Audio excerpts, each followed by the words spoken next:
esse cineclube nas férias, esse cineclube em julho, eu decidi sugerir que o filme Marighella fosse apresentado para o pessoal, para a gente poder discutir um pouco sobre essa temática.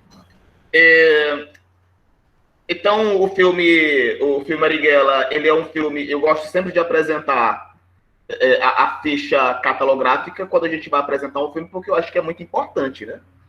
Então, como o próprio nome já diz, o nome do filme é Marighella, pronto, é uma produção de 2019, e ele foi dirigido pelo Wagner Moura. O roteiro desse filme, ele foi escrito pelo Felipe Braga, pelo José Carvalho, pelo Mário Magalhães e pelo Wagner Moura. Eu não sei se vocês conhecem o Wagner Moura, todo mundo aqui conhece, eu acredito. Mas o Mário Magalhães, se vocês não conhecem, ele foi o escritor da biografia do Marighella.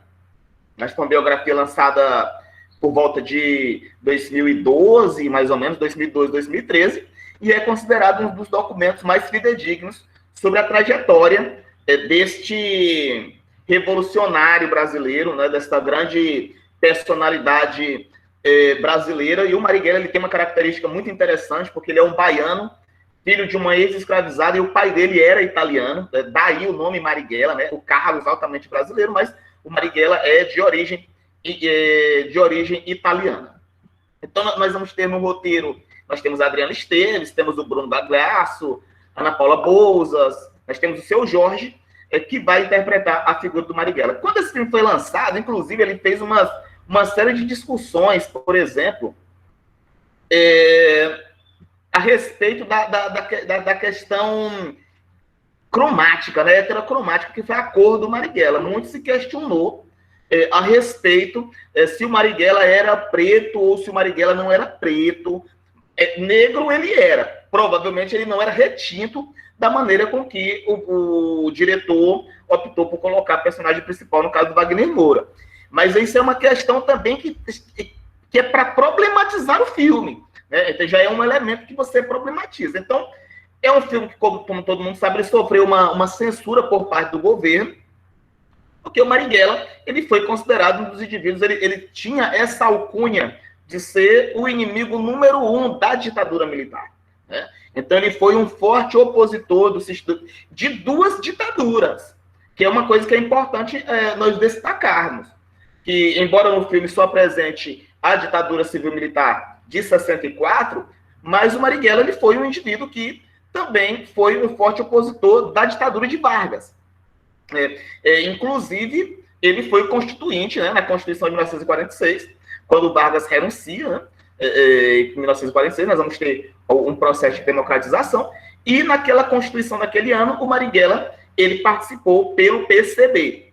Ele foi um militante do Partido Comunista Brasileiro, que, como todo mundo sabe, era de origem leninista. Mas, posteriormente, quando nós temos ali por volta de 1962, que nós vamos ter a criação do Partido Comunista do Brasil, o PCdoB, Marighella, ele vai sair do PCB e vai entrar no PCdoB. Vai ser um dos fundadores do PCdoB. E durante a ditadura militar, ele fazia parte da Aliança Nacional Libertadora, né? A ANL, que era um movimento da Via Armada.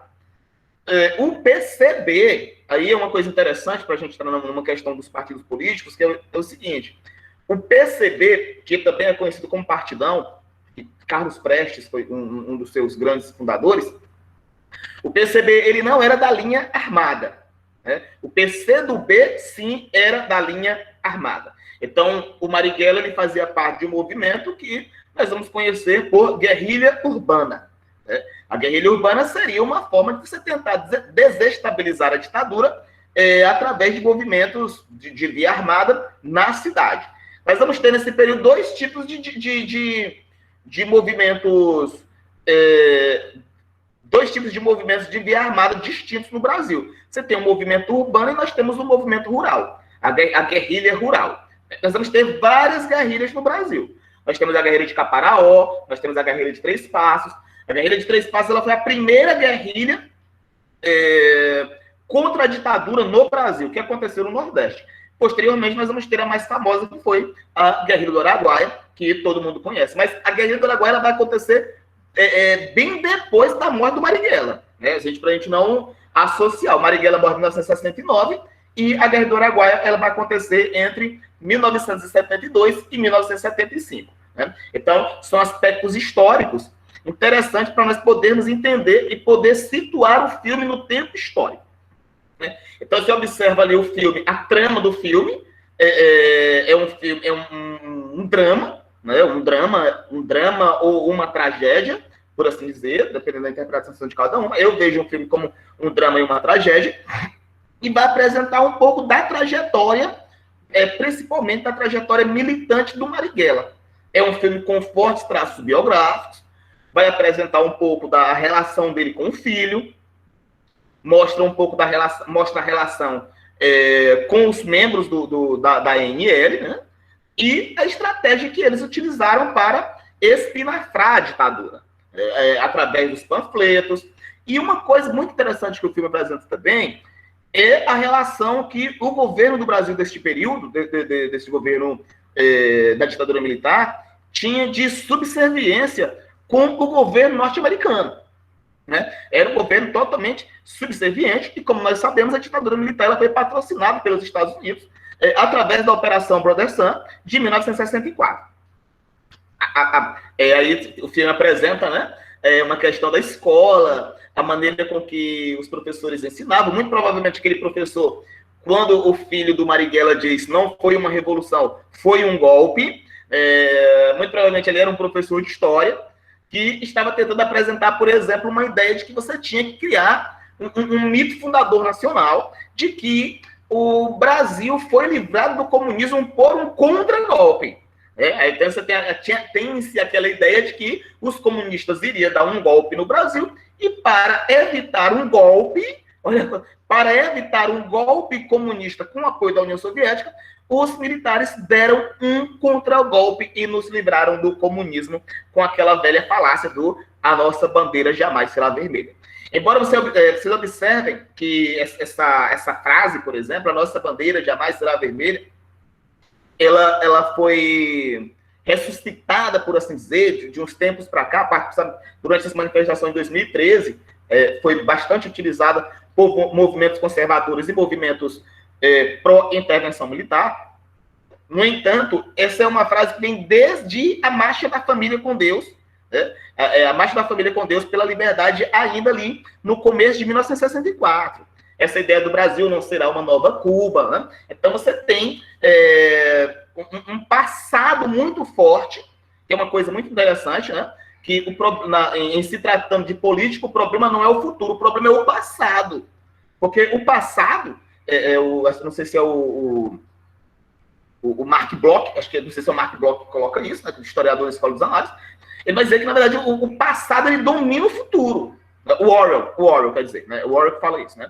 O passado ele domina o presente e ele domina o futuro. Então, por isso que tem-se essa ideia de fazer aquilo que hoje nós chamamos de revisionismo histórico, que é tentar contar uma nova história, claro, desprovida de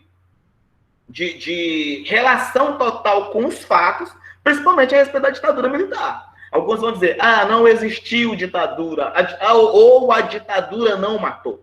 Então, a gente observa no filme, por exemplo, ali, as mortes feitas pela polícia.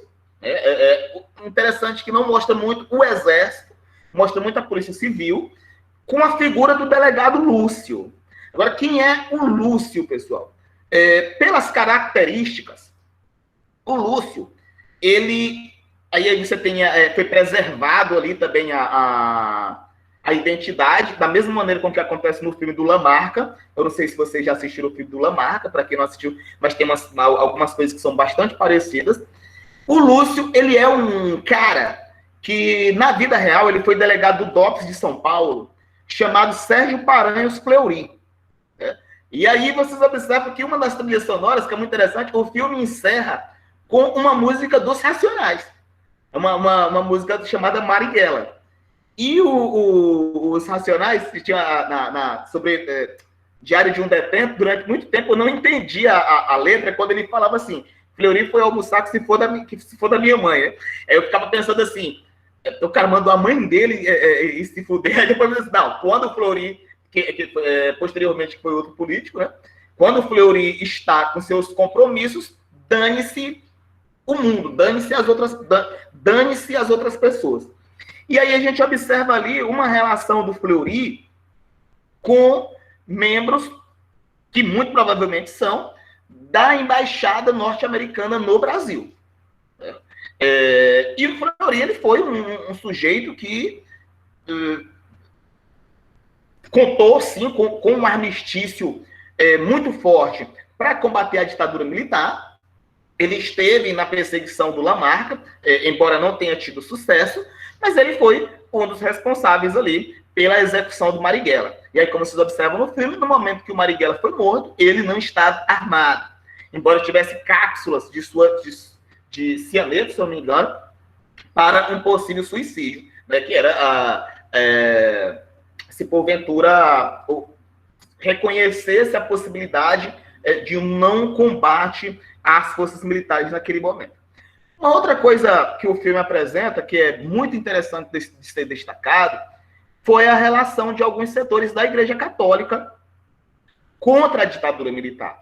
Embora uma parte considerável da ditadura militar tenha apoiado a ditadura, nós vamos ter algumas ordens religiosas, algumas ordens sacerdotais, que não vão apoiar a ditadura. E aí no filme mostra, por exemplo, os dominicanos, a ordem dos dominicanos. E, por exemplo, ali, vocês observam que um dos atores do filme, o Felipe Braga, que ele está muito... Para quem está nas redes sociais, ele atua muito nas redes sociais, ele é um pastor evangélico. E ele está interpretando ali um membro dos dominicanos. E durante a ditadura militar, um desses dominicanos que vai se destacar, nós temos dois grandes dominicanos. Um é o Frei Tito, né? O Frei Tito, ele foi...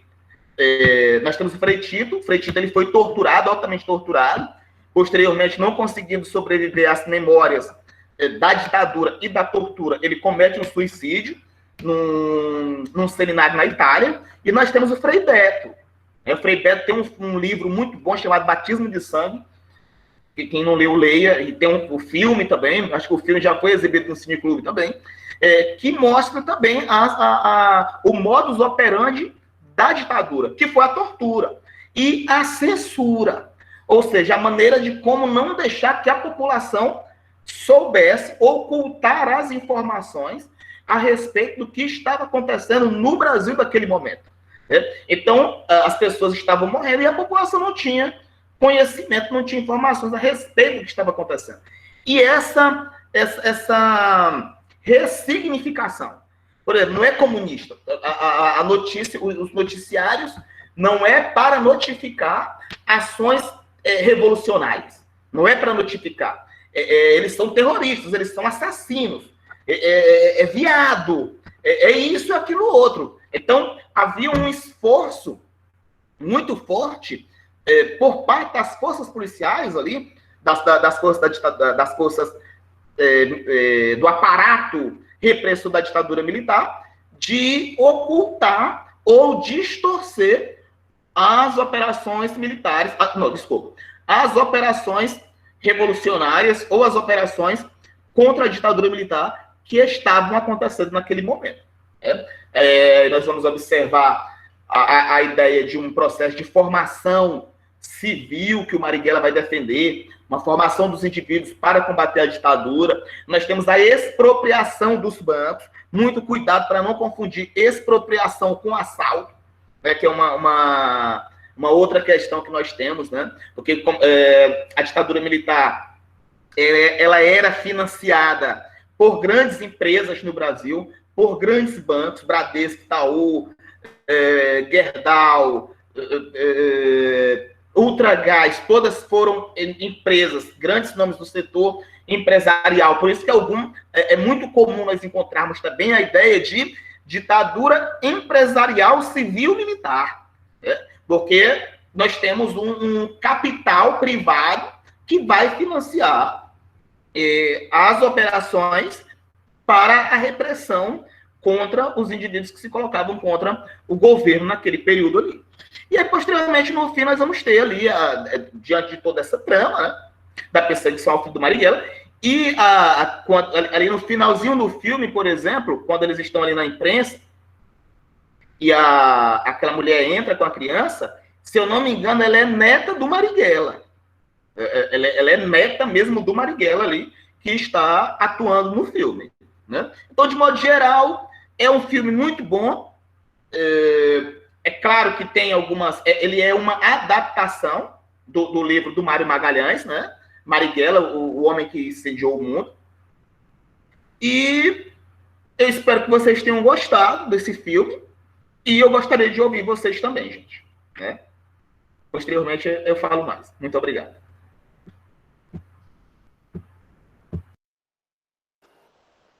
Tá aberto. Vamos lá, pessoal.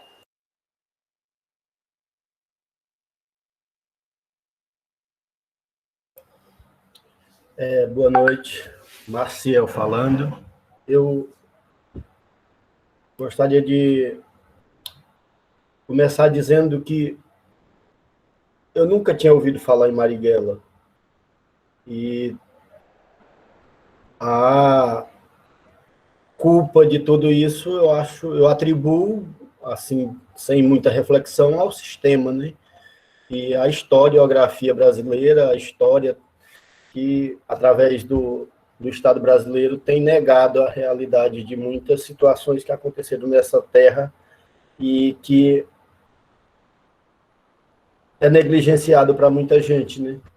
Infelizmente, que é um número muito pequeno de pessoas que saibam dessa realidade, de professores da rede estadual, e de professores Brasil afora, da rede municipal, e essa história ainda vai demorar muito para se tornar conhecida da grande massa, infelizmente. Mas a gente fica tentando fazer uma regressão temporal no sentido de estar presente nas cenas do filme e ver, por exemplo, a questão da tortura, o quanto que ela é aplicada de forma veemente, sem nenhum resquício de humanidade, né?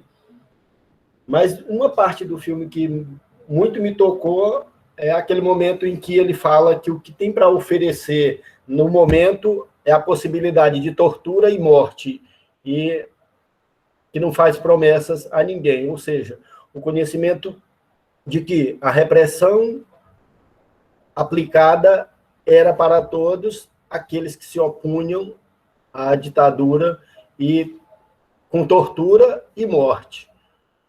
Não tinha outra saída.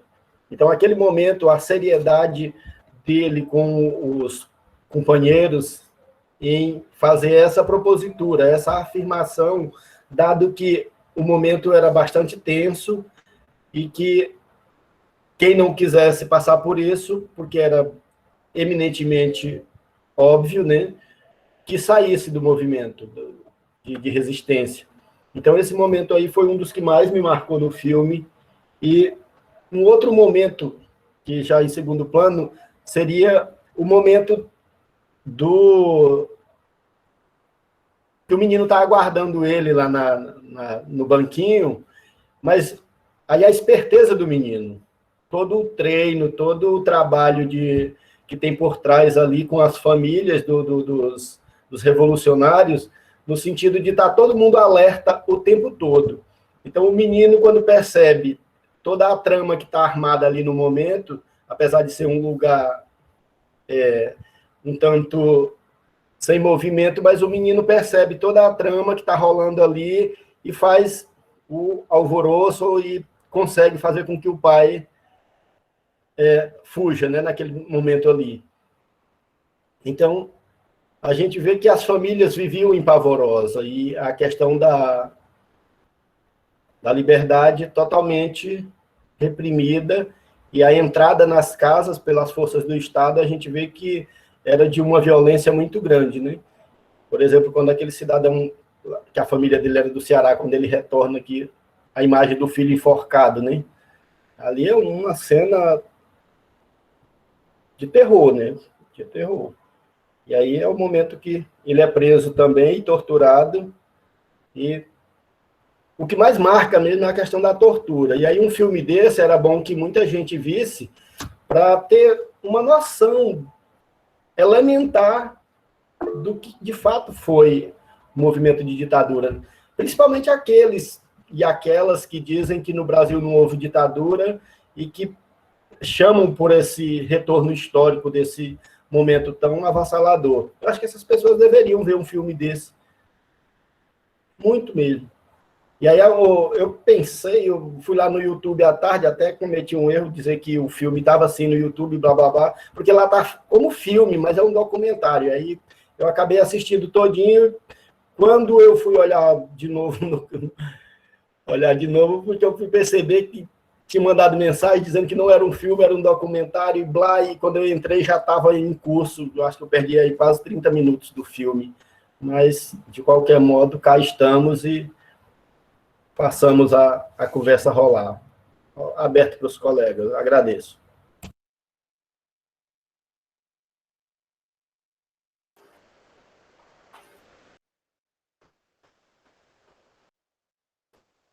Fala, Ubira. Diretão. Boa noite a todos. Eu serei sucinto, serei muito breve, porque daqui a pouco eu vou para a igreja. Eu tenho que ensaiar com o Ministério de Louvor.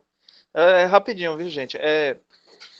Tem uma frase muito conhecida de Abraham Lincoln que dizia: todos nascem sob as mesmas condições, mas se você quiser realmente conhecer alguém, dê-lhe poder. Então, a partir desse pressuposto, nós podemos compreender que essas forças antagônicas sempre vão existir, como o conflito entre o bem e o mal, os ricos contra os pobres, Deus contra o diabo, entre outras forças antagônicas que nós entendemos como o lado do bem e o lado do mal.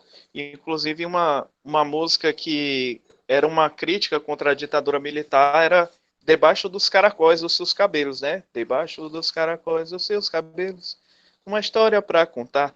Só que muitas pessoas não percebiam, naquela época, não perceberam que essa música era uma crítica social contra a ditadura militar. E nós temos outro exemplo de outro filme chamado Zuzu Angel, que só para contextualizar o filme Marighella, que conta também a história da ditadura militar, onde nós vemos a classe sendo oprimida pelos militares e vemos também a parte dos professores que são praticamente amordaçados, que foram amordaçados naquela época, pois eles tinham a oportunidade de falar, mas não tinham permissão para falar, para protestar contra a ditadura militar. Eles tinham que lecionar suas aulas de acordo com a grade curricular. Então, de fato, isso foi uma opressão muito grande. É a partir daí que nós nos lembramos daquela típica frase: quem tem medo do lobo mau? Em a música dos Três Porquinhos, quem tem medo do lobo mau? Dentro dessa perspectiva, nós podemos muito bem perceber quem é a classe opressora e quem é a classe oprimida. Mas era somente sobre isso que eu queria abordar. Muito obrigado.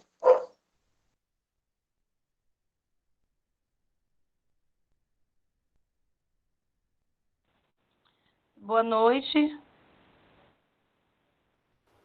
Boa noite. Alzirene Valadares. Assisti ao filme. E o filme retrata a história de um herói como muitos outros que perderam a vida, que lutaram contra a ditadura militar, que foi devastadora. O que me chamou mais a atenção no filme é como os termos no filme e durante a ditadura foram marginalizados. O termo comunismo foi um termo que, durante a ditadura militar, em todos os filmes que assistimos, ele é um termo que foi muito marginalizado pelo sistema, levando as pessoas a acreditarem que o comunismo é um monstro que veio engolir a todos e fazer com que todas as pessoas sofressem. Nesse sentido, a gente tem que olhar ambos os lados, temos que olhar e perceber e definir o que vem a ser o comunismo.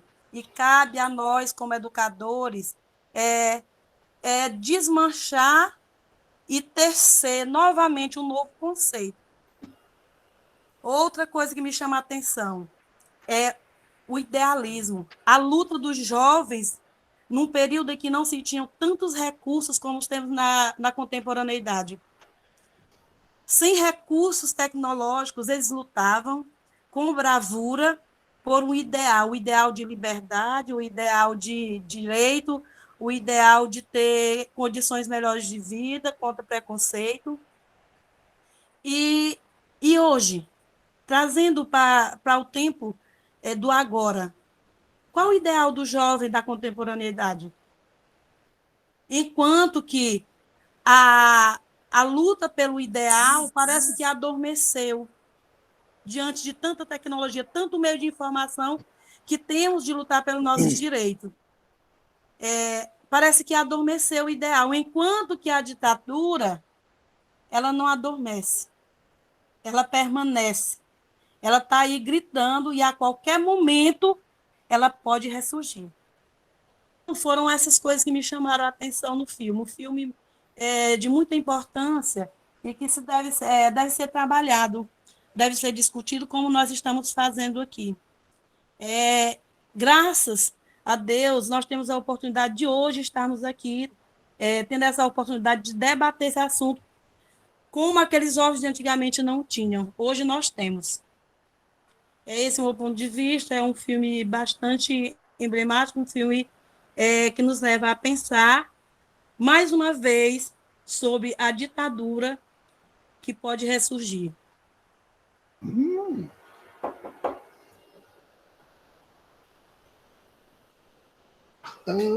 Diga, Maciel. Fala. Eu gostaria de enfatizar sobre o que a Alzirene acabou de falar, a questão da disponibilidade dos meios tecnológicos hoje, apesar de ser bastante grande, porém o uso não está sendo feito de modo a alcançar as coisas que de fato importam para o momento político. A gente tem informação, mas essa informação não está sendo transformada em conhecimento e nem tampouco em sabedoria. Então, não está acontecendo a filtragem, está se recebendo como um automatismo total, como se tivéssemos num piloto automático, assim, comparando toscamente, mas eu penso que é isso que está acontecendo. Ou seja, o meio está dado, mas para quais fins estão sendo utilizados esses meios? Então, essa tecnologia que cá está no momento não está surtindo nenhum efeito de resistência diante de muitas situações que aí estão e que precisam ser repensadas, sobretudo por essa juventude que cá está, mas que também está, parece que, apagada. Mas, pelo número, não é pela questão número que se precisa de todos na questão consciência. Talvez a forma de resistência surja exatamente de pequenos grupos, como foi no passado, de pequenos pensadores que se tornaram grandiosos representativamente e conseguiram fazer com que a resistência acontecesse. Por exemplo, uma coisa, voltando para o filme, uma coisa que é interessantíssimo de notar são os códigos, né, as formas de comunicação, o simbolismo linguístico que tem ali. Quando o rapaz vai levar a mensagem para o menino, filho de Marighella, ele usa alguns termos, e para o menino pergunta, e como que eu posso confiar em você? E ele fala uma expressão, e o menino pergunta outra coisa, ele diz, respeite as meninas. Aí o menino dá um sorrisinho e entende a comunicação que já tinha sido estabelecida anteriormente. Ou seja, essas formas de comunicação, os códigos utilizados, a importância que eles tiveram no disfarce para fazer com que o movimento fluísse, porque a repressão era muito presente, era tipo um vigiando o outro o tempo todo. Então, aqueles que eram tidos como comunistas, como terroristas, eram de fato vigiados por todos, não só pelas forças de repressão oficiais, mas pelo povo que acreditava que era um governo justo que estava acontecendo naquele momento. Então, isso é um outro ponto. E um ponto que foi levado a cabo, e o Wellington falou na apresentação que ele fez anteriormente, sobre a questão de guerrilha rural, né? É um tópico interessantíssimo, e o Wellington faz muito bem a pontuação de que a guerrilha do Araguaia, no tempo histórico, já vem depois, não tem a ver de forma direta com aquilo que o Marighella idealizou, mas a forma que o Marighella acreditava na guerrilha como força de repressão, e não só na guerrilha rural, porque quando ele fala naquela mensagem lá na rádio que eles conseguem colocar, ele está convocando todo mundo, ele fala até nos alagados, ou seja, aqueles mais marginalizados possíveis da época também eram convocados à luta de resistência. E a gente vê a amplitude da busca por resistência em todos os setores. E isso infelizmente, não veio a acontecer, e a gente vai vendo que no decorrer do período ali de resistência do grupo que Marighella tinha, era líder, ele era uma espécie de líder no grupo, né? Não adianta dizer que não era, né? Ele era o líder, apesar de todo mundo ali ter voz e vez, né? Mas ele deixa muito aberto e, infelizmente, eles vão perdendo a força à medida que vão caindo, os companheiros vão caindo nas mãos do sistema, eles vão perdendo as forças, tanto que o final, quando ele pega e faz aquela espécie de pacto com um dos companheiros, ele recebe aqueles comprimidos, que seria para um possível suicídio, ali é o momento em que está dito, está tudo perdido, pelo menos para aquele grupo, né? Foi assim que eu percebi naquele momento, quando eles fazem uma espécie de pacto e de despedida naquele momento da troca dos comprimidos ali.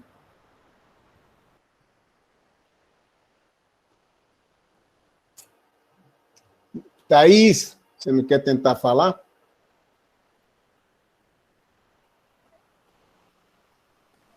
Boa noite a todos. Bem, como eu já tinha começado a falar no comentário, no chat, sobre a questão da ditadura, acho que um dos motivos pelo qual a gente não tem tanto conhecimento, por mais que se tem hoje, através desses filmes, grandes informações, é que a ditadura realmente é muito romantizada. Tanto é que há um período atrás, não me recordo mais ou menos quando, as pessoas começaram a pedir intervenção militar como se a ditadura militar tivesse seu glamour. No caso, como se a força militar fosse necessário para acabar com muitos problemas. A questão dessas histórias de... Realmente teve muito grupo que foi oprimido, e quando eu falo de opressão, não é só aquela questão de que eles tiveram menos poder, mas também em relação à violência que eles sofreram. E hoje a história, claro que não recentemente, mas a história desse grupo é muito discriminada, como se eles fossem simplesmente rebeldes e simplesmente se oporam ao governo, como se não tivesse nenhum motivo para isso. Só que através desses filmes a gente consegue ter uma noção maior do que realmente aconteceu. E uma das formas da gente compreender o porquê que essas histórias foram camufladas é justamente pela questão de que na ditadura militar, qual era o repórter que poderia dizer aquilo que era contra o governo? Então, a imprensa tinha sua limitação. A censura também era muito grande, talvez por isso que essas histórias ficaram muito perdidas e que essa questão do enraizamento, grande parte dos problemas ainda está enraizado, grande parte das ações que hoje em dia ainda se é vista tem a ver com essa coisa que foi enraizada, com esses problemas, no caso de poucas pessoas no poder, achando que pode tudo contra qualquer ser humano. Então tem aquela questão de que tinha muito esse fato de que, não posso dizer que foi todos os militares, mas eles não tinham nenhum problema em relação às pessoas que eles estavam oprimindo, as pessoas que eles estavam violentando. E através das informações de hoje, a gente tem uma noção, uma base de como foi esse período da ditadura militar. E isso é importante porque corre o risco de que muitas pessoas ainda não têm acesso a essas informações. E a censura, ela foi muito importante para que essas histórias, esses grupos que foram massacrados, que foram até mortos por grande parte dos militares, não sei se foi somente militares, apesar de que o poder não estava somente na mão dos militares, mas esses grupos, eles tiveram grande problema, justamente também porque a imprensa também não tinha nenhum poder. Então, se fosse hoje em dia, qualquer coisa que acontece, as pessoas estão filmando. Mas se houvesse a censura, ia ocorrer os mesmos problemas que aconteceram no passado. Problemas como esses estão repetindo. Poucas pessoas no poder, pessoas violentas no poder decidindo o que é que se pode ser feito, o que é que não pode ser feito. E acaba que aquelas pessoas que vão contra qualquer atitude que vai contra os direitos humanos, por exemplo, são ditos como os rebeldes, como se estivesse apenas ali para se opor, sem nenhum vínculo a qualquer outro grupo. Mas a história do Brasil está marcada, não somente do Brasil, mas está marcada por violência, em que essa violência ela se repete. Muitas pessoas que estão no poder, não vou dizer que todas as pessoas é assim, todas as pessoas que chegam ao poder, ela automaticamente vai ser violenta contra outros. Mas existe muito da ganância, que leva as pessoas a fazer muitas coisas. Só que, infelizmente, ainda existe pouca informação. Tem pessoas que é contra o governo, só que elas não sabem a história por trás disso para realmente se fundamentar em algo. E às vezes fica só argumentos vazios. Então, esses filmes também são importantes, porque faz com que as pessoas vá mais atrás. E elas têm mais argumentos, elas têm mais fatos para poder estar se até evitando alguns problemas maiores. Porque grande parte da falta de informação também leva o povo a ser escravizado. No caso, em relação à escravidão também de pensamento. No caso, eu digo algo, logo todo mundo tem que aceitar. E às vezes, quando a mentira é contada várias e várias vezes, ela acaba sendo tida como verdade.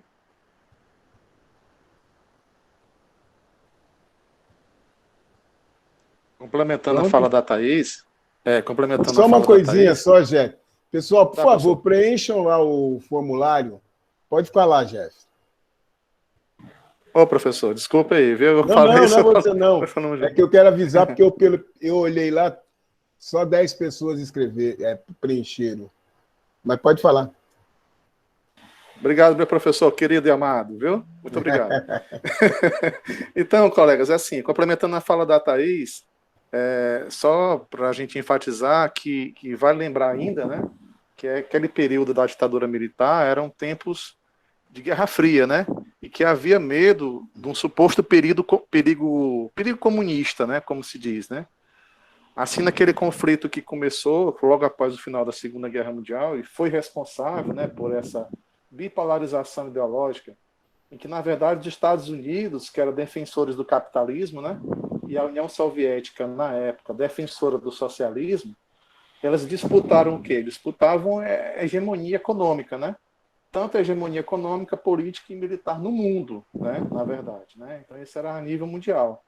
Então, nesse cenário, os Estados Unidos, com medo dessa expansão socialista, principalmente depois da Revolução Cubana, ele passou a intervir ativamente nos países da América Latina, né?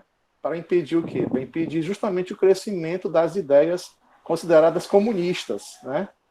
Então, as ditaduras militares na região foram, então, o quê? De alguma forma, mecanismos, né, para frear esses movimentos, e tanto no Brasil, né, quanto também em outros países latino-americanos, como foram também apoiados pelos Estados Unidos.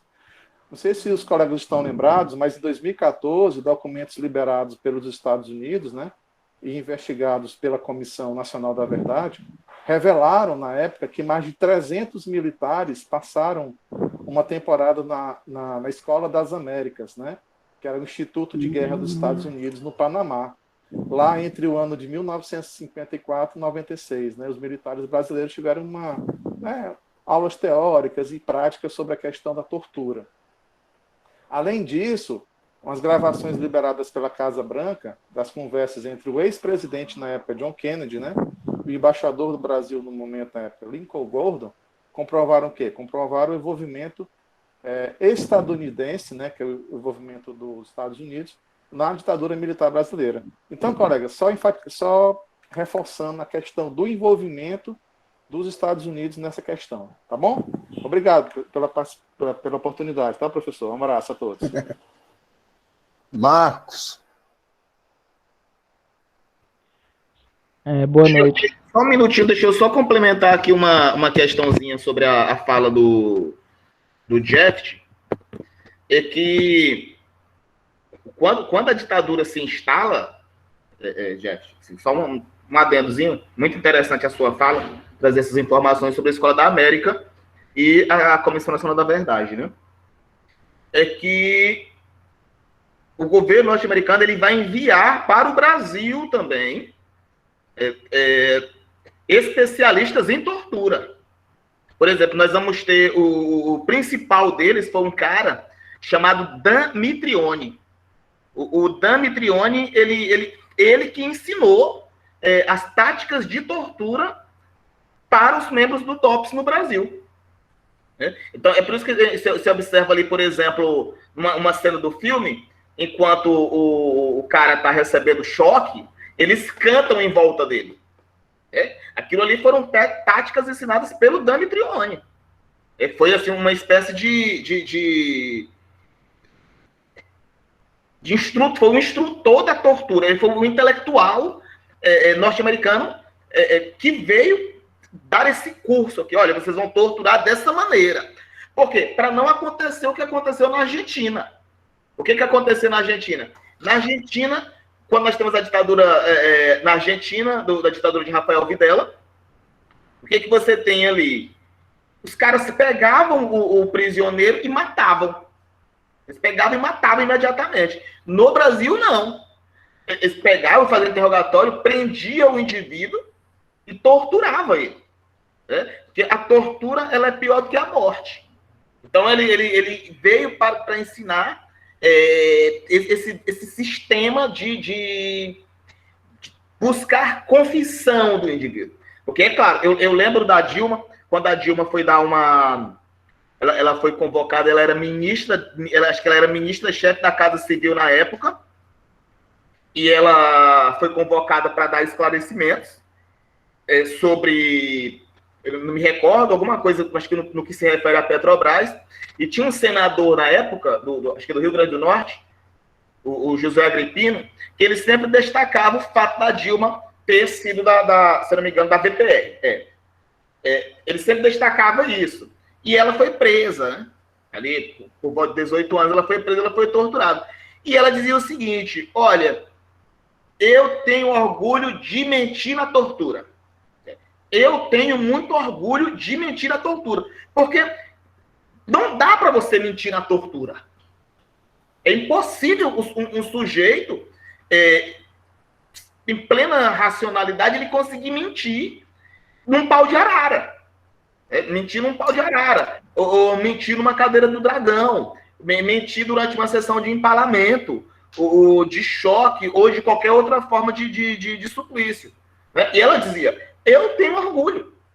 Eu tenho orgulho, porque forte é o sujeito que consegue mentir durante uma sessão de tortura. Então, esse mecanismo da tortura, ele foi introduzido principalmente pelos norte-americanos aqui, para evitar o erro que estava acontecendo em outras ditaduras do Cone Sul.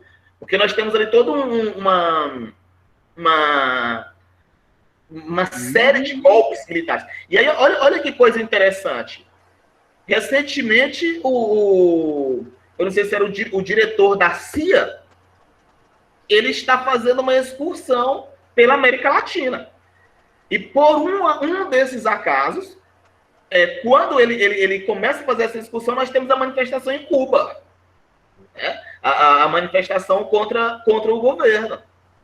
E isso lembra muito o período ali que nós temos da série de golpes que vão acontecer no Brasil, que vão acontecer na América Latina durante a década de 60. E nós vamos ter golpe na Argentina, golpe no Chile, golpe na Nicarágua, golpe no Brasil, no Uruguai, no Equador, todas essas regiões.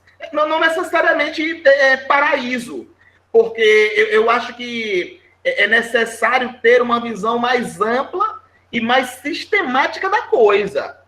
Né? Não é poderíamos dizer assim, um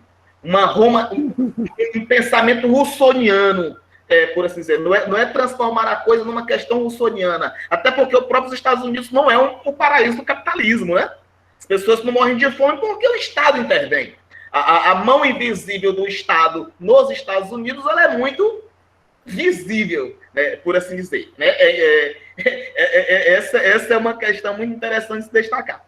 Então, a política do Big Stick, ou do Grande Porrete, que era da Trina Morrow, ali no finalzinho do século XIX, ela ainda é muito forte por parte dos Estados Unidos no sentido de explorar ou de aparelhar a América Latina. Né? Isso é muito forte ainda.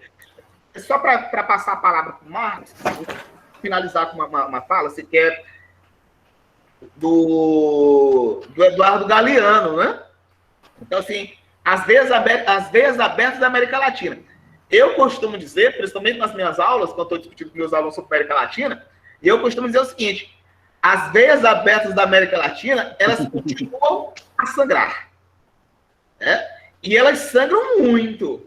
E a cada dia o sangue jorra na América Latina. Então, é importante que nós tenhamos essa análise, essa visão, essa capacidade de reflexão e de interpretação sobre a conjuntura atual, para que isso não venha a se repetir. Né? Porque, como o velho barbudo lá no 18 Brumário, Luiz Bonaparte já falava, né? A história se repete, a primeira como tragédia, a segunda como farsa. Então, é importante passar a palavra para os colegas para a gente dar continuidade à nossa discussão. Muito obrigado.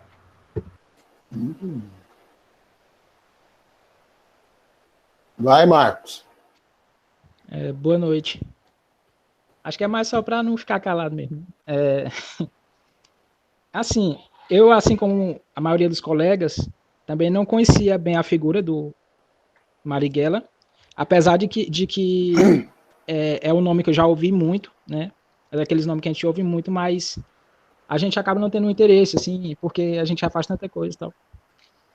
E assim que eu soube que ia passar o filme, eu comecei a fazer aquele tradicional tour, né, pela internet, né?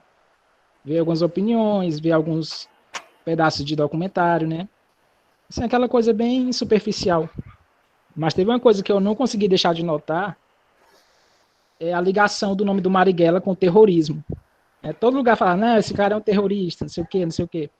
Aí eu parei para pensar, né? Eu disse, não, se o cara é um terrorista, e eu vi o próprio diretor do filme, o Wagner Moura, falando que o filme é um elogio ao Marighella, de certa forma, eu fiquei pensando, não, a universidade não colocaria o filme de um cara terrorista para os alunos verem, né, sendo que esse filme está, de certa forma, fazendo um elogio a esse cara, né?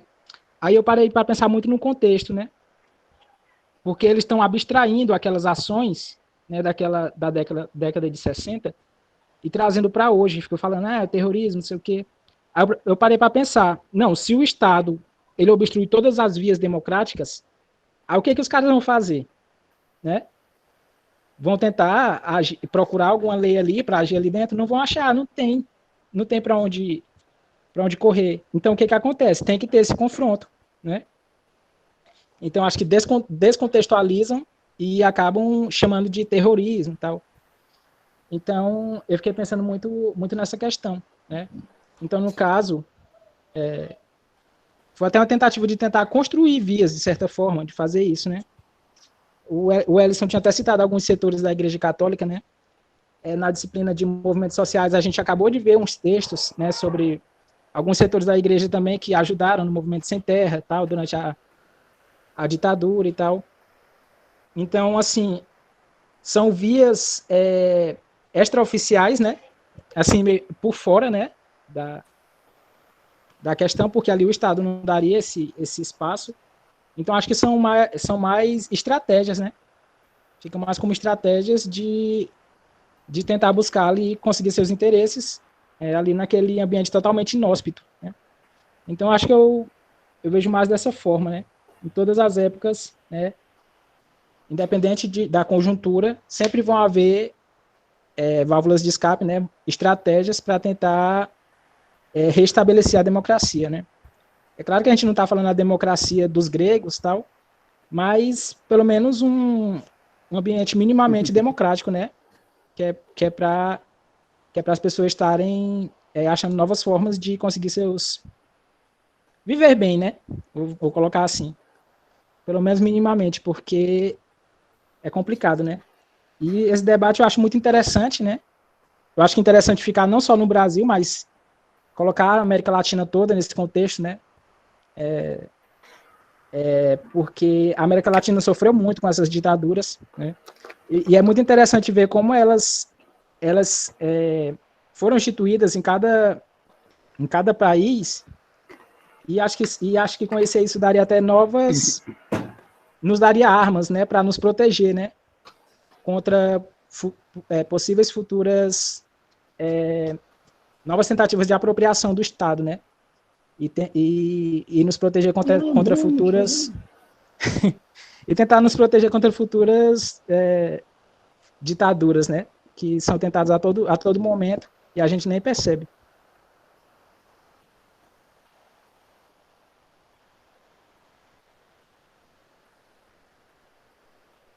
Como ninguém... o Bruno saiu, gostaria que o Bruno tivesse falado alguma coisa. Eu só queria dar algumas informações para vocês. Eu estou adorando o debate. E eu só queria colocar algumas coisas, né? Primeiro, assim, eu acho muito interessante isso que a Thaís fala, né, que a ditadura é romantizada. Na minha opinião, na verdade, o que existe hoje é o seguinte: quem defende a volta da ditadura é porque tinha muita vantagem no período da ditadura, né? E a gente pensa, na verdade, você tem um jogo de interesses aqui. Na verdade, é isso, né? Eu estou para escrever um texto que, na verdade, o Brasil ainda não se acertou com a história, né? Quando vocês falam da tortura, a tortura ela é praticada desde o período da escravidão no Brasil. O Movimento Negro Unificado, no seu programa de ação, ele diz assim, que a tortura, na verdade, que o pessoal que lutou contra a ditadura tanto combatia, ela era praticada e treinada nos presos comuns do Brasil, né? E continua até hoje, né? E aí, a gente precisa ver, eu gostei muito da Thaís, ela dizia, a violência no Brasil, ela se repete, ela é cotidiana, né? Nós temos 540 mil mortos e não acontece nada no Brasil. Porque, na verdade, a vida ela é muito desleixada nesse país, né? Eu queria dar algumas informações, que no começo, o Rafael, né? Na verdade, eu conheço sempre como Ellison, então eu vou falar mais. O Ellison, ele fala o seguinte, o Marighella, ele não era tão escuro assim. De fato, o Marighella, ele é o que nós, brasileiros, conseguimos falar de mulato. Acontece que o Wagner Moura, ele é baiano, e ele se lança naquele filme Ó Pai Ó, né? E ele é muito amigo do pessoal do Bando Olodum, né? O teatro de Bando Olodum. E o que na verdade, existe? Eu trabalhei com a... Oh, meu Deus do céu. Eu escrevi até o nome dela, que eu não podia esquecer o nome dela. A mulher do Marighella, a Clara Scharf. Eu trabalhei com a Clara Scharf no gabinete da Luísa Erundina, né? E ela mesmo falava, ele era mulato. Bom, acontece que o Brasil tem uma visão, o cinema brasileiro, de embranquecer muito as figuras na história. Machado de Assis, tudo bem, ele sempre foi clareado, hoje ele está começando a ser escurecido, né? Mas, por exemplo, eu falei cinema, mas eu vou dar exemplo na televisão, né? A Chiquinha Gonzaga era negra, e a Globo botou a Chiquinha Gonzaga, a Regina Duarte, né? Nós temos vários exemplos de negros que foram filmados como brancos no Brasil. E aí o Wagner Moura, ele assume uma posição do movimento negro, né? Então ele coloca um negro para representar o Marighella, né? Mas vocês veem que o Marighella, de fato, ele era chamado de preto pelas pessoas. Ele não havia essa questão de... ele era visto como negro, né? Ele não era visto como branco. E isso também faz com que o próprio... O Mano Brown, na música, ele diz, né? Mulato, tal, pá. Porque... e quando você diz essa questão do mulato, você está querendo simplesmente fazer um jogo aí, né? Que no Brasil a gente trabalha muito com cor e não com raça. Eu queria dar outra informação para vocês, que essa coisa é muito interessante. No Brasil, foi criado, lá em 1930 e poucos, né, não lembro agora, o PCdoB, era o Partido Comunista do Brasil. Aí, com o aumento da Guerra Fria, o PCdoB, ele foi acusado de não ser um partido brasileiro. Ele era visto como um partido mais ligado à União Soviética, tal. E aí se exigiu que o partido mudasse de nome. E então eles mudaram para Partido Comunista Brasileiro. E esse partido ele foi existindo no Brasil. Quando veio o golpe de 64, e aqui no Brasil, o golpe de 64 é uma coisa muito estranha, porque o golpe no Brasil, ele acontece na madrugada do dia 1º de abril. Como o dia 1º de abril é dia da mentira, a ditadura pegou e disse que o golpe aconteceu no dia 31 de março, 31 de março. Já começa uma coisa meio maluca, né? Mudou-se a data por conta disso, porque se fosse... E não foi um golpe, por exemplo, na Argentina, todos esses vieram depois, Argentina, Uruguai, Chile, foram golpes militares com mortes. Os militares pegaram em armas e foram. No Chile, por exemplo, você pega em filmes hoje, o Palácio do Governo foi bombardeado, né? Existe uma cena que até hoje eu me lembro, quando eu era criança, eu assisti na televisão, um jornalista no Chile, ele estava filmando uma repressão policial e ele filma o soldado apontando a arma para ele, atirando e matando. Ele filma a própria morte dele. E essa morte saiu no Jornal Nacional, né? Então, e no Brasil, não.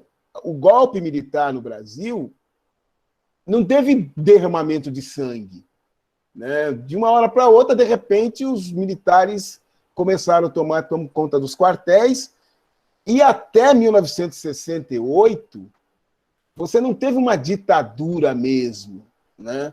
Você tinha um negócio, os militares diziam que estavam no poder, mas iam devolver o poder para os civis, que eles queriam, que eles só queriam acabar com o perigo comunista e tal. Só que começou a haver resistências, né? E aí vem o AI-5, que o outro lá está preso agora. O AI-5, eles fizeram vários atos institucionais, né? Teve o ato institucional número 1, número 2, número 3, número 4, que eles fecharam o Congresso, eles iam fechando aos poucos, né? Colocando... O AI-5 acabou com habeas corpus, fechou o Congresso, acabou com os partidos, aí veio a ditadura mesmo, com o AI-5. Aí foi o pau.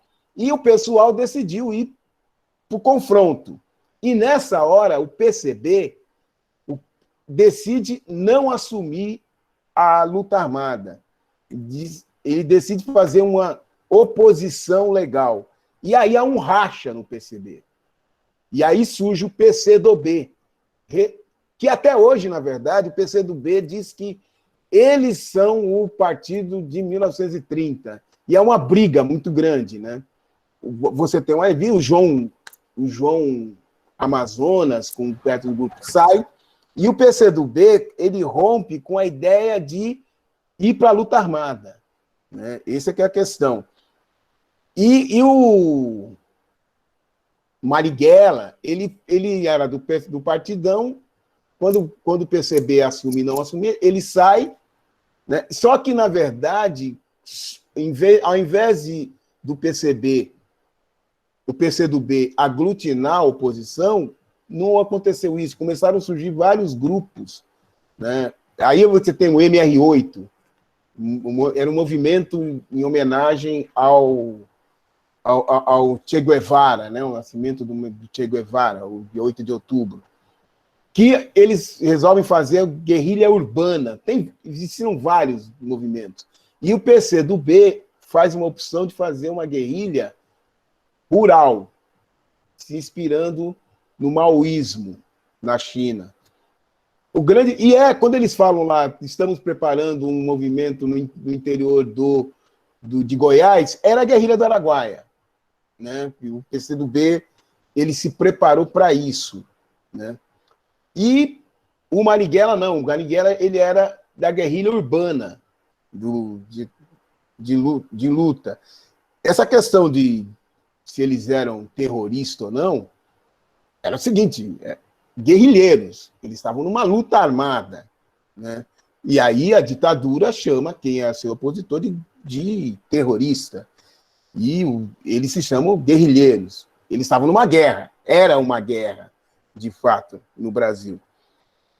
E é interessante, porque aquela hora que o cara está torturado, ele fala, eu sou um patriota, vocês estão matando um brasileiro. E o cara mata e fala assim, mais um brasileiro, morreu mais um patriota. O Fleury, que o Ellison falou, ele era um camarada, o Fleury, ele era um policial civil, até que no filme mostram isso. Só que, de repente, ele entra na questão da guerrilha, na luta contra a guerrilha, e vai para o DOI-CODE, que era uma polícia do exército, e polícia política. Era um horror esse negócio, né? Você ser preso e tal. E o Fleury, ele era um negócio... Tem uma cena dele que eu acho terrível, não tem nesse filme.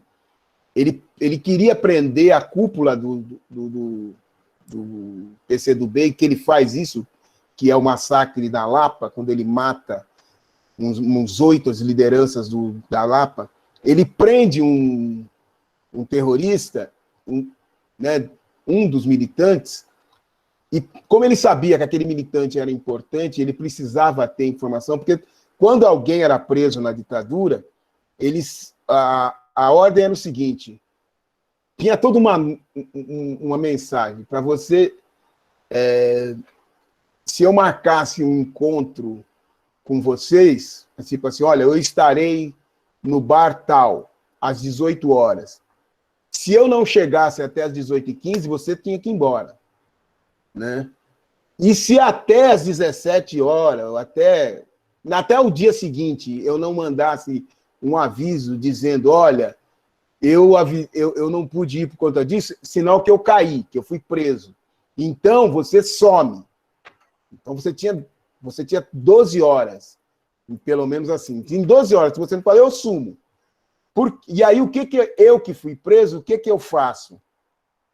Eu fico dando informações erradas.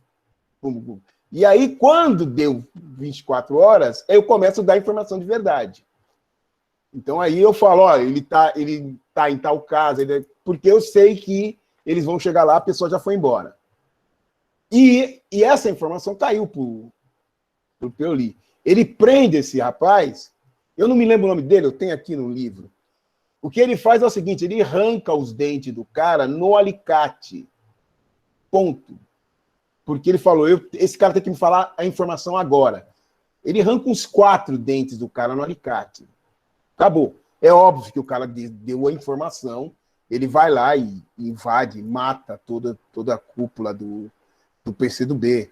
Né? Se vocês quiserem, entram no YouTube, que está lá, o Massacre da Lapa. Né? Então, na verdade, tem coisas ideológicas nesse filme, né? De dizer que Jesus é negro. Né? Então, eles estão fazendo uma questão ideológica aí. Olha, Jesus fugiu para o Egito. O Egito fica na África. Se está na África, só tem negros. E se era para ele ficar sumido no meio de negros, ele tem que ser negro. Né? Por que o Jesus é branco para nós? Porque nós somos denominados por europeus. Isso é um discurso ideológico, político. Né? Embora hoje você tenha várias pessoas cristãs que têm imagem de Cristo negro, né? Não tem imagem de Cristo branco. Né? E a outra coisa muito interessante é que o cara dizer, vocês brasileiros são miscigenados e felizes. Isso é uma visão norte-americana, né? Que nós somos um país miscigenado. Eu dei uma entrevista um dia para um professor norte-americano que veio ao Brasil, e ele foi até a USP para conversar comigo, porque ele falou, me disseram que você pode me explicar para o Brasil o que é isso. Eu falei, então eu vou. Peguei e levei ele para uma lanchonete na USP, e ele falava assim, eu não entendo esse negócio do Brasil, porque nos Estados Unidos, ou você é branco ou você é negro. Ponto. Eles não têm... embora hoje, nos Estados Unidos, tem uma coisa chamada colorismo, né? Mas o que é o colorismo nos Estados Unidos? O colorismo nos Estados Unidos são os negros brigando entre eles, entre negros de pele escura e negros de pele mais clara. Né? Então, os negros de pele mais escura estão dizendo, olha, eu sou mais discriminado do que você, que é menos escuro do que eu. Você tem privilégios porque você... E aí tem uma briga incrível. Está tentando chegar aqui, mas no Brasil esse colorismo não serve muito, porque aqui nós já trabalhamos com isso. Você tem mulatos e você tem negros.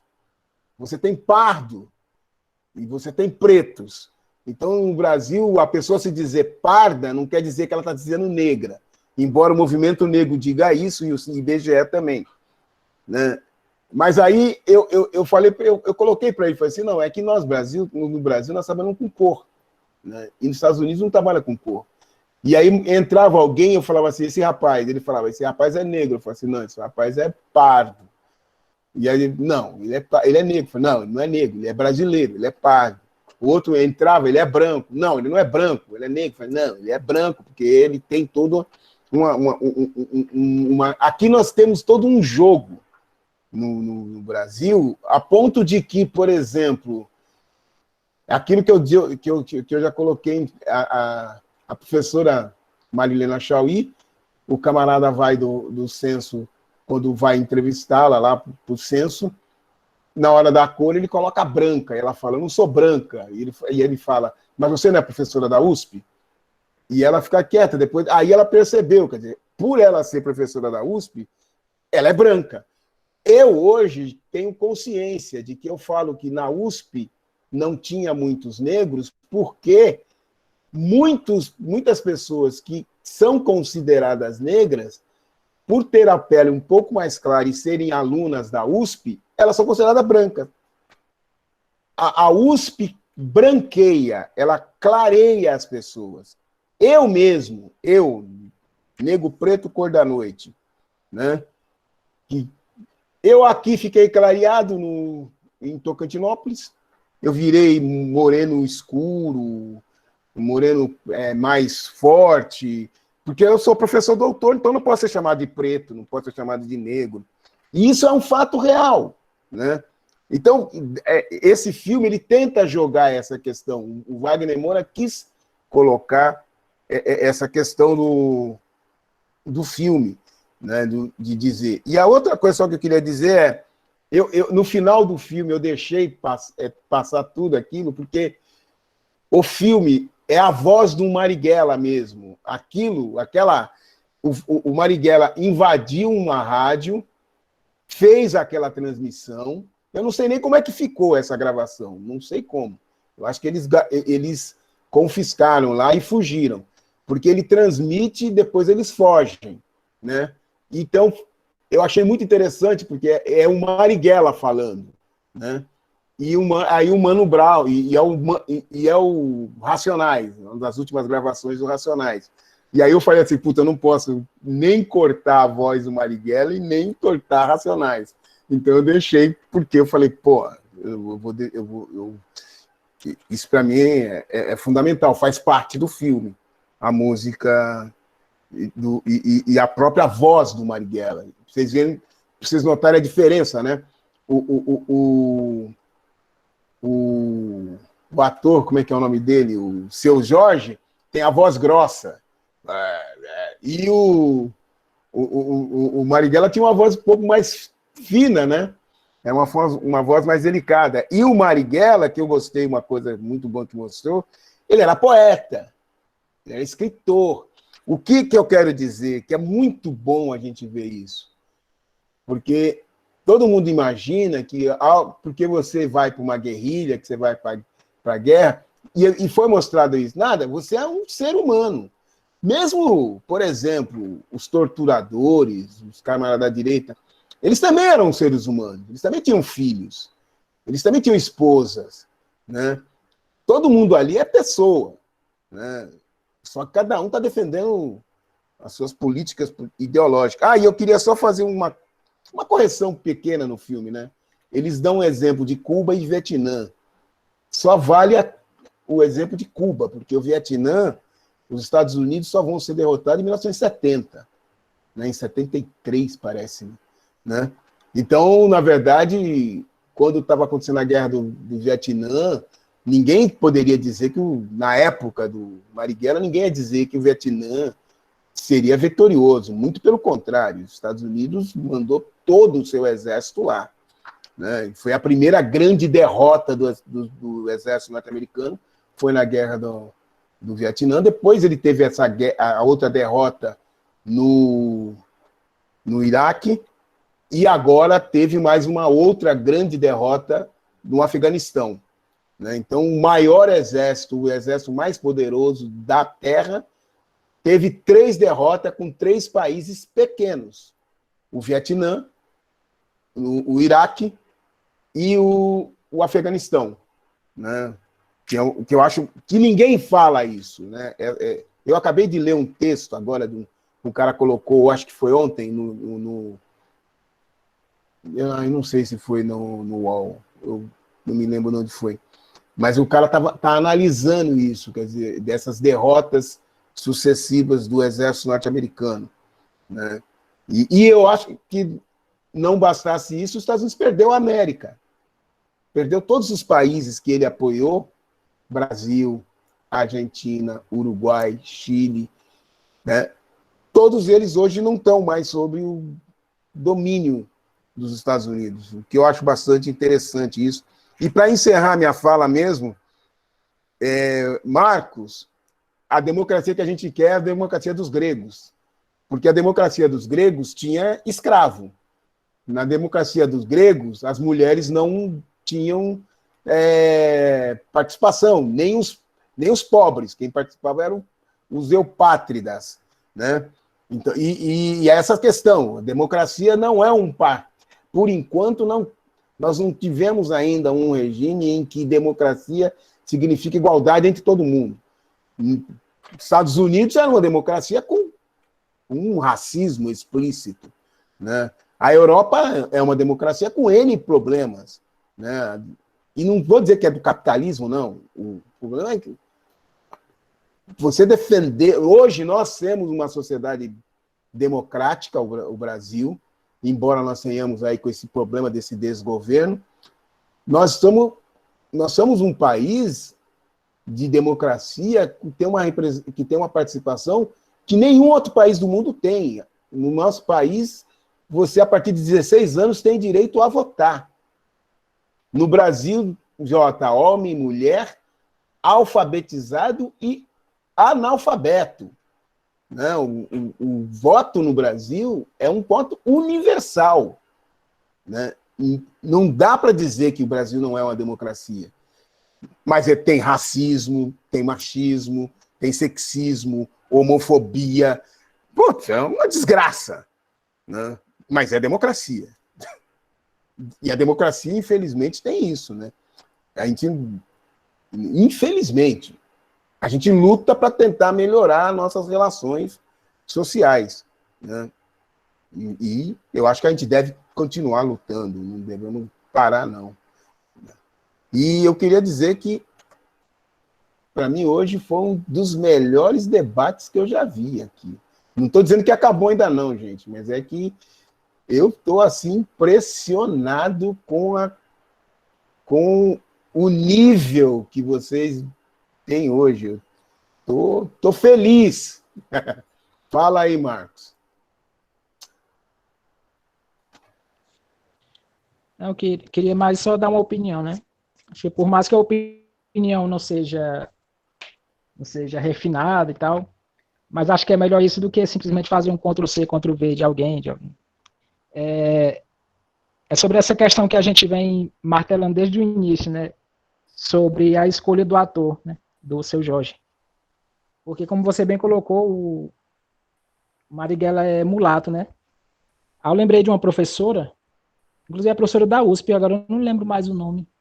Eu vi num documentário, numa das aulas do semestre passado, ela falando que negro é um gradiente, né? É uma paleta de cores, né? O que acontece? Se eu pegar isso, o mulato é negro também.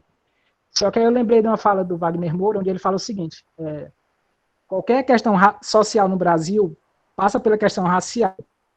Então, o meu Marighella tinha que ser negro. Eu acho que ele está falando negro retinto, né? E como ele está querendo reparar uma dívida histórica, eu acredito que ele não quer levar essa mensagem só para quem tem alguma formação política, né? Então, se ele quer levar para o grande público, ele tem que... Eu acho que ele leva em consideração que, para o homem comum, o negro é o negro retinto. Tipo, por exemplo, eu, antes de entrar na universidade, eu achava que o Daniel Alves era branco, eu achava que o Luiz Fabiano era branco, eu achava que a Regina Casé era branca, né? Então, acho que, para o homem comum, o pardo acaba sendo branco, né? Então, acho que o Wagner Moura, por querer passar essa mensagem, de mostrar que o Marighella era negro, né, que isso é muito importante, né, a gente não sabe a importância disso até entrar na universidade, principalmente no curso como de Ciências Sociais, eu acho que ele colocando o negro retinto como o Seu Jorge, ele já acaba com essa dúvida de vez, né? E eu não sei por que se incomodaram tanto, porque eu assisti aqui no Cineclube Garrincha, onde o ator era branco, né? E quando foi Garrincha, eu lembro que eu pesquisei também e eu não vi reclamações, né? E com o Seu Jorge eu vi, né? E, assim, só para esclarecer mesmo, só para dar essa opinião, porque eu acho que o importante é passar a história, né? E se negro é um gradiente, não tem importância qual cor eu vou escolher ali dentro. Não é que é um negro gradiente, na verdade, nós temos uma briga política aí. O movimento negro, o Brasil sempre teve uma política, isso é bom colocar, de embranquecimento, né? Então, você tinha no Brasil, desde 1888 até 1978, você tinha no Brasil, era uma política de embranquecimento. O que era a política de embranquecimento? Era você fazer com que os negros mais retintos casassem com pessoas brancas, tivessem filhos mais claros, esses filhos mais claros casariam com pessoas mais brancas, até que você não tivesse mais vestígios.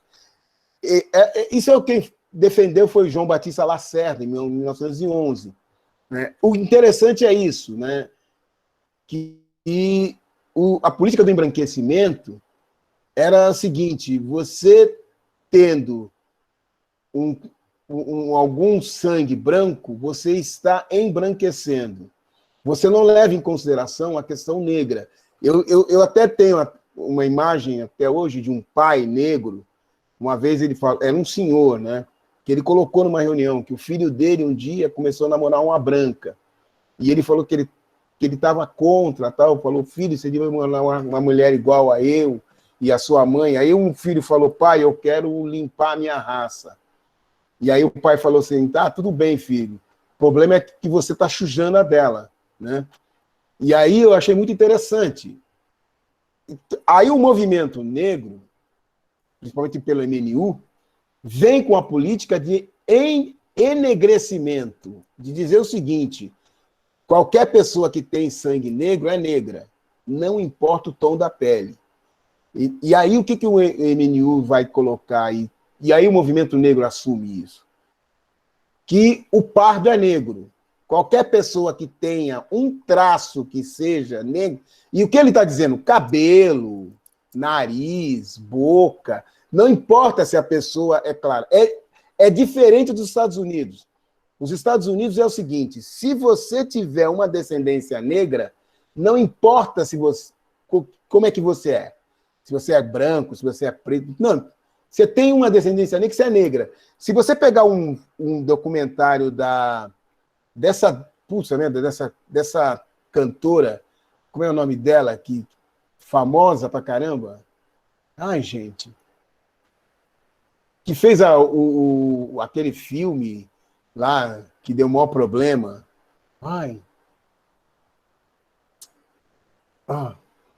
Putz, esqueci o nome dela. Que é casada com aquele Jay-Z. Beyoncé. Se você pegar no documentário da Beyoncé, ela pega e fala assim, que ela está andando por todas as universidades negras dos Estados Unidos para montar um corpo de bailarinas negras. E, dentre elas, aparece uma menina loira. E essa menina loira participa. Então, o que a Beyoncé está dizendo? Ela é negra. Não importa que o cabelo dela é escorrido e é loiro. Ela tem uma descendência negra. E ela assume-se negra. Né? Agora, no Brasil, não. No Brasil... Mesmo o próprio movimento negro, você precisa ter traços. Né? Quando o Marcos diz assim, a Regina Casé não é negra, eu achava que não era. Tem um monte de gente que tem a pele mais clara que... aquele camarada Zulu, aquele modelo, não sei o que Zulu, Carlos Zulu, não me lembro, ele deixou todo mundo mal, porque ele chegou no começo dos anos 80 e falou assim, eu sou afrodescendente. Ele perdeu coisa pra caraca. E ele falava, pô, meu avô, a avó dele era negra, né? Mas os caras falavam, você não é negro. Né? Aquela menina, a Carla do Tchan, a Carla do Tchan, o pai dela é negro.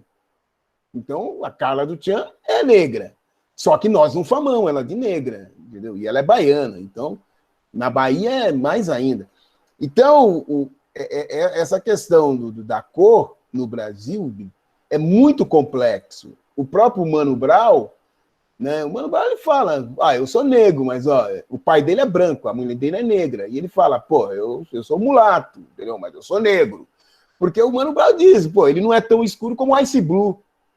Né? Então ele olha pro Ice Blue e fala, pô, eu não sou tão preto como o Ice Blue, mas eu sou preto, mas sou mais claro. E você tem esse jogo no Brasil. No Brasil, que eu acho que a gente tem que saber trabalhar isso. Né? Eu estava ontem numa reunião e eu não falei nada, porque os caras estavam falando assim, nós estamos defendendo cotas para pretos e pardos. Eu falei, complicado. Por quê? Porque, na verdade, cota é para negro. Né? Se uma pessoa diz, eu sou parda, e eu pergunto, você é negra? Não, então ela não é, a cota não é para ela. Então você não pode ficar, cota de preto e pardo. Não, a cota era para negro, não é para preto e pardo. Né? Mas quem é negro? Quem se diz preto e quem se diz pardo. Né? Negro é um conceito hoje, o movimento negro, porque ele diz assim, todo mundo que para mim tem ascendência negra é negro. E isso é complicadésimo, né, para muitas pessoas. Né? Porque a gente trabalha com marca, né? Como diz o Horácio Nogueira. A gente olha para as pessoas e fica olhando, será que ele tem... Eu sou militante, sou militante. Muitas vezes eu olho e falo assim, nossa, olha, essa pessoa ela tem descendência negra. Mas aí eu fico pensando, será que se eu falar isso ela vai gostar? Então eu preciso ouvir, eu preciso ver como é que a pessoa se coloca, como é que a pessoa se diz, para depois até eu falar. O Chico, o Caetano Veloso, por exemplo. Caetano chega e fala assim, eu sou mulato. E o Caetano disse assim, eu não posso me dizer que sou negro, porque eu sei o Gil. O Gilberto Gil é negro. E ele é baiano, né? Então ele fala, eu sou mulato. O movimento negro, baiano, olha, o Caetano cantou teve um ano aí que ele cantou no Ileaê. E aí eu fui à Bahia depois, assim, nesse ano, eu não lembro qual foi o ano, mas foi agora, 2002, 2003, qualquer coisa assim. Ele cantou no carro e eu fui no ano seguinte para a Bahia, em Salvador. E eu estava no Pelourinho, uma senhora, uma negra, virou para mim e falou, vou mandar um aviso para o vovô. Eu não sou do Ileaê, eu sou paulistano, mas eu sou amigo do vovô. Mas ela não sabia, ela pensou que eu fosse do Ileaê. Ela falou, fala pro vovô que eu não vou sair, mas no Ilê, porque ele permitiu que um branco cantasse. Né? E eu não falei nada, eu fiquei quieto, eu falei, que honra, ela me acha do Ileaê. E aí, à noite, eu encontrei com o vovô, e aí eu falei, vovô, eu encontrei com uma senhora, e aí ele falou, é complicado. Eu falei, é complicado, porque você me bota o Caetano para cantar no Ilê, Caetano é complicadão, Caetano ele passa por branco, mas ele não é branco, ele assume. E aí eu falei, é isso você que toma, né? Porque ele é o líder do Ileaê. E o Ileaê não sai branco. O Ileaê não sai branco. Né? Hoje em dia eles aceitam pessoas mais claras. O Ileaê falava o seguinte, para sair no Ilê tinha que sair corinho. Né? Se você fizesse isso que eu estou fazendo no meu braço, se não ficasse branco, russo, você não saía. Tinha que ser negro. Hoje não. Hoje eu vejo muitas pessoas de pele mais clara que está saindo e tal, né? Mas aí você imagina você abrir para o Caetano Veloso. Aquela menina, Daniela Mercury, ela canta a música do Ilê e tal, mas ela não pode sair no Ilê, ela não pode cantar num carro do Ilê. Né? Por quê? Porque a Daniela Mercury é branca. Ponto. Né? Eu odeio isso. A Daniela Mercury ela foi em São Paulo, num aniversário da cidade, e cantou a cor dessa cidade sou eu, o canto dessa cidade é meu. E eu falava, isso é sacanagem, porque essa música é do Ileaê. É o Ilê saindo no carnaval, 4 mil negros cantando a cor dessa cidade sou eu, o canto dessa cidade é meu. São negros dizendo isso. Vocês veem a força, entende? Você tem negros dizendo a cor dessa cidade sou eu.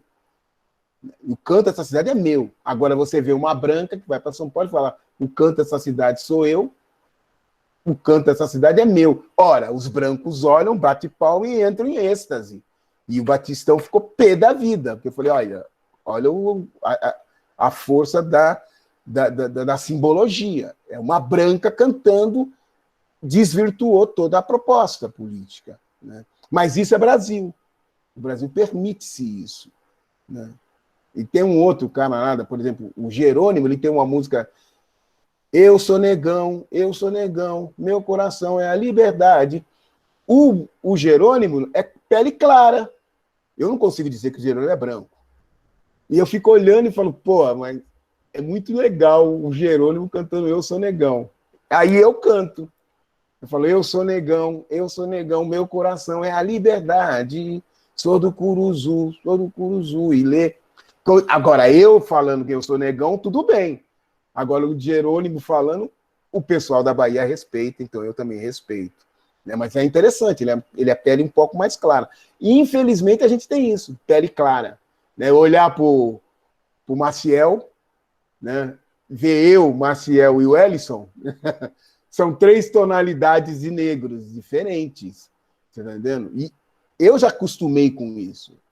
E isso como é que é o nome? Oh, meu Deus do céu. O Boas, né? O Franz Boas, ele diz assim, ó: o olho que vê é o olho da tradição, né?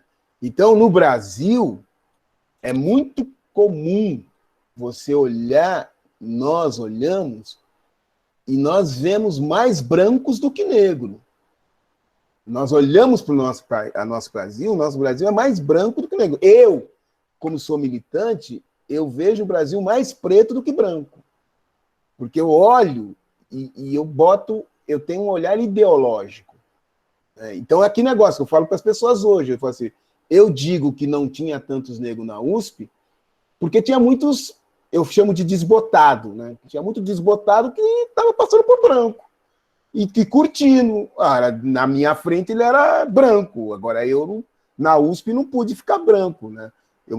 Só para me encerrar, eu tive uma palestra que uma menina, ela pegou e falou assim, que quando ela estava na África, ela era chamada de branca.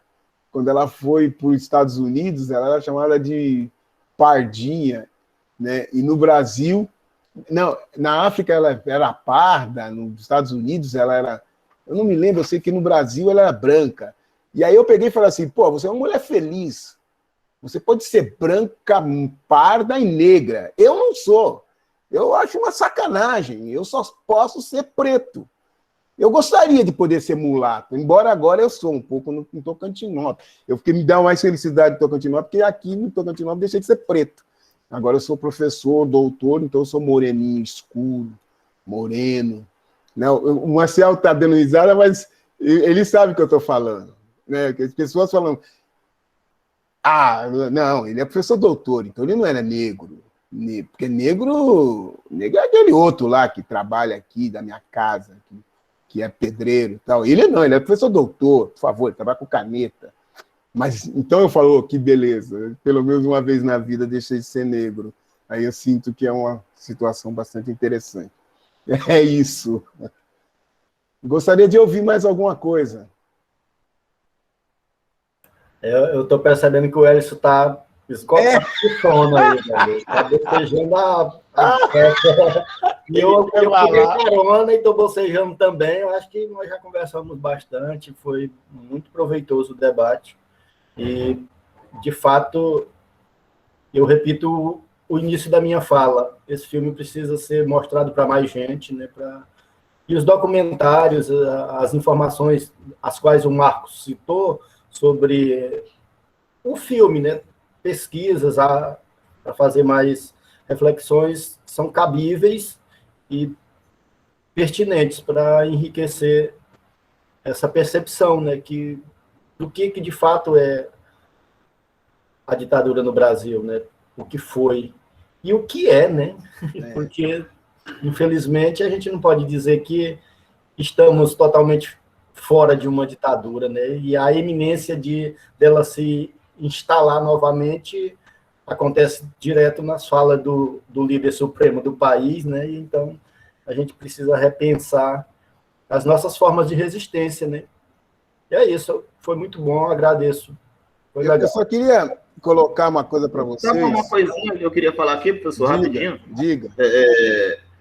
Mas se essa coisa de abrir a boca aqui é ácido.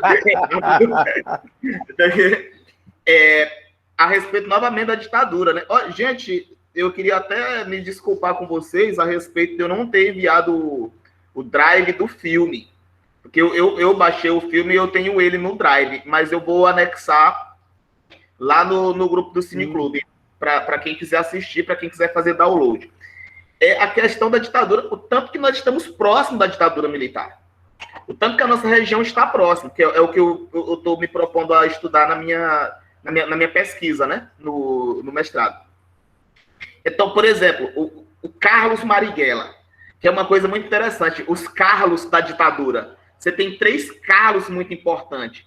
Você tem o Carlos Marighella, nós temos o Carlos Lamarca, e nós temos o Carlos Alberto Soares de Freitas. Muito provavelmente o Lamarca e o Marighella, que a gente já discutiu, vocês conhecem, mas o Carlos Alberto Soares de Freitas, eu acredito que vocês não conheçam. O apelido dele era Beto, e ele morreu, professor, colegas, na Casa da Morte de Petrópolis. Inclusive, a Inês Etienne Romeu, né, quem conhece, por exemplo, quando ela foi torturada, que ela foi provavelmente a única sobrevivente da Casa da Morte de Petrópolis, quando ela chegou lá, foi ela que identificou que esse cara tinha morrido lá, o apelido dele era Beto. Tem um livro muito bom, eu participei de uma mesa em 2016, uma jornalista aqui em Porto Franco, chamada Cristina Chassel. Cristina Chassel morreu ano passado. E ela escreveu um livro chamado Seu Amigo Esteve Aqui. Seu Amigo Esteve Aqui foi a frase que o torturador falou para Inês Etienne Romeu. Olha, seu amigo esteve aqui. Aí ela associou ao Beto, que é o desaparecido político. E o Beto, ele esteve em Imperatriz. Ele teve contatos com Marighella e ele tinha contatos com Lamarca. E ele esteve em Imperatriz ali no final da década de 60, conhecendo a região onde seria implantado aquilo que hoje nós conhecemos por Guerrilha do Araguaia. Então, eles conheciam aqui o norte. Eles conheciam muito bem o norte, a região do Bico do Papagaio. Essa galera de São Paulo, do Rio de Janeiro, de Minas, que fizeram esses levantes, grande parte da Bahia também, né? Que fizeram esses levantes da Via Armada, eles tinham um conhecimento muito grande daquilo que estava acontecendo aqui nessa região de cima. Não é à toa que o Bico do Papagaio que vai ser escolhido como área de conflito. Eles tinham conhecimento das condições de exploração do trabalho e que, numa condição em que o sujeito é explorado, poderia, sim, introduzir um movimento revolucionário. E antes da Guerrilha do Araguaia, e esses movimentos, por exemplo, tem uma cena no filme, não sei se para quem já assistiu o filme do Lamarca, tem uma cena no filme que você observa o Lamarca saindo do quartel, levando uma quantidade expressiva de fuzis. E ele diz que é para um treinamento. Aqueles fuzis ali, aquelas armas, elas foram divididas com o Marighella. O Emílio Oldak, ele fala isso na biografia do Lamarca. O Emílio, ele faz isso na biografia. Então, eles tinham eles tinham ciência de que aquilo que nós chamamos de guerrilha urbana não ia dar certo. Tanto é que o PCdoB, ele vai se inspirar no modelo chinês, que é o modelo da guerrilha rural. Então, por exemplo, ali em 1966, se eu não me engano, 1965, 1966, o PCdoB ele vai mandar para a China membros de seus quadros para se qualificar lá. O Oswaldão, por exemplo, o Oswaldão vai para a Tchecoslováquia. Se a Maria estivesse aqui, a Maria poderia até falar mais sobre o Oswaldão. O Oswaldão, ele vai para a Tchecoslováquia e depois ele vai para a China. João Carlos Sá Sobrinho, por exemplo, o pessoal, com certeza deve conhecer, deve ter ouvido falar alguma coisa, doutor João Carlos, que é o gaúcho que morou em Porto Franco, muito conhecido em Tocantinópolis também.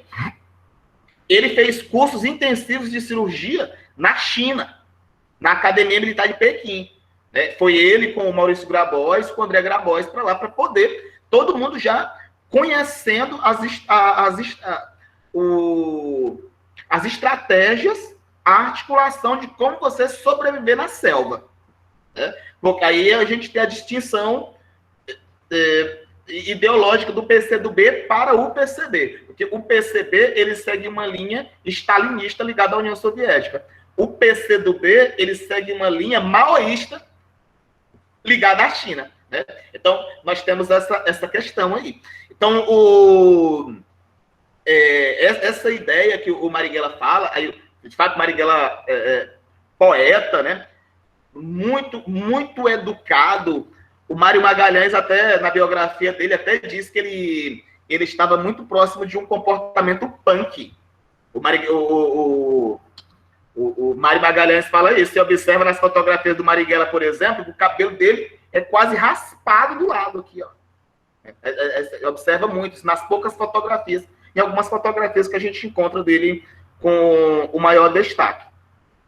Então, eu acho muito importante o filme, tem vários outros filmes interessantes também. Esse livro que eu citei, Se o Amigo Esteve Aqui, ele está disponível para baixar na internet, eu vou mandar para vocês lá no grupo, que fala um pouco de como a nossa região aqui, essa região sul do Maranhão, o norte do Pará, norte do Tocantins, como que ela também esteve muito forte na ditadura. E é interessante que esse conhecimento ele faça parte da memória local, da memória regional, que ele não caia no esquecimento.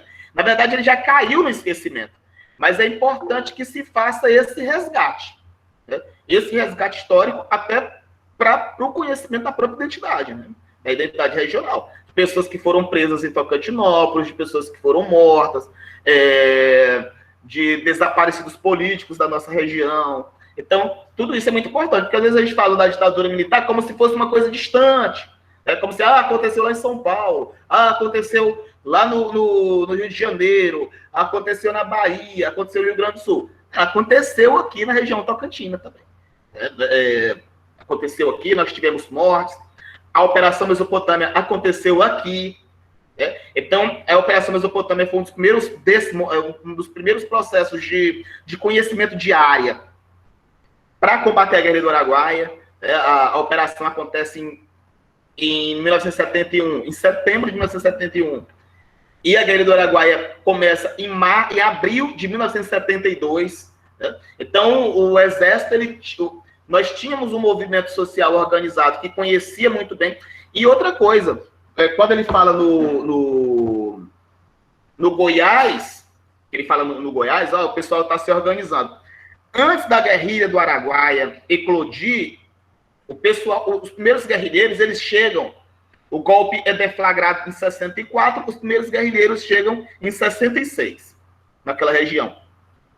Antes, na fronteira do Maranhão, na fronteira do Tocantins, hoje na fronteira do Tocantins com Goiás, aconteceu a Batalha de Trombas e Formoso.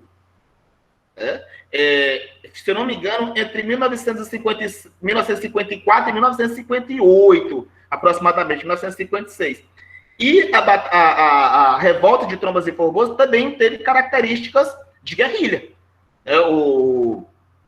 Os agricultores pegaram em armas para poder defender a sua propriedade, para poder defender a sua produção dos latifundiários que queriam expropriá-los. Tem um documentário muito bom, acho que dá para encontrar ele na internet. Ele não está... Ele está dividido na internet. Um documentário chamado Cadê Profiro? Que é sobre José Porfírio. José Porfírio é um desaparecido político e ele foi o primeiro deputado federal camponês. Ali nas ligas camponesas, teve parceria com Francisco Julião. Então, são questões muito interessantes e que a nossa região ela faz parte dessa história. é importante destacar que a nossa região ela está inserida com grande destaque nessa história. É isso, gente. Muito obrigado pela participação do pessoal hoje. Espero que tenha contribuído e até nosso próximo encontro. Boa noite, gente. Não, antes de vocês saírem, eu queria dizer o seguinte. Primeiro, em 2014, a gente teve uma mostra, que para mim foi uma mostra muito feliz, que aconteceu às sextas-feiras, que foi sobre os 50 anos da ditadura militar. Né? Chegaram alguns professores, o Mário, o Fábio e o Joedson, que eles propuseram, a gente fez uma mostra que foi muito feliz, deu muito público. E eu acho que a gente precisa começar a pensar, porque em 2024 vai fazer 60 anos do golpe militar. E agora, eu queria avisar que os 2 próximos filmes que nós temos é sobre a questão das mulheres lésbicas, que eu acho muito interessante, né, que eu descobri agora, né, que dia 30 de julho é o dia do orgulho da mulher lésbica, né? E nós vamos passar 2 filmes, Desobediência, e um filme que está no YouTube, né? No Netflix, quer dizer, desculpa, que é um Elecade do Debera Tech Aldelage, né? Que é um filme que não tem muita tradução em português, é um filme hindu, né? Que vai falar sobre a questão do amor lésbico também, né? E eu gostei muito disso, porque aqui no Cineclube a gente está cobrindo vários temas que não são debatidos fora, né? Tem orgulho gay, lésbico, já tivemos discussões sobre a liberalização de drogas e etc., descriminalização da maconha e etc. Então, no sábado que vem, espero contar com vocês com o filme Desobediência, que eu acho que vai ser debatido também pela menina que vai defender agora também, né? A Maiara. Né? E deixa eu até parar a gravação. Também quero dizer que eu adorei, gostei muito, e é muito bom que isso aconteça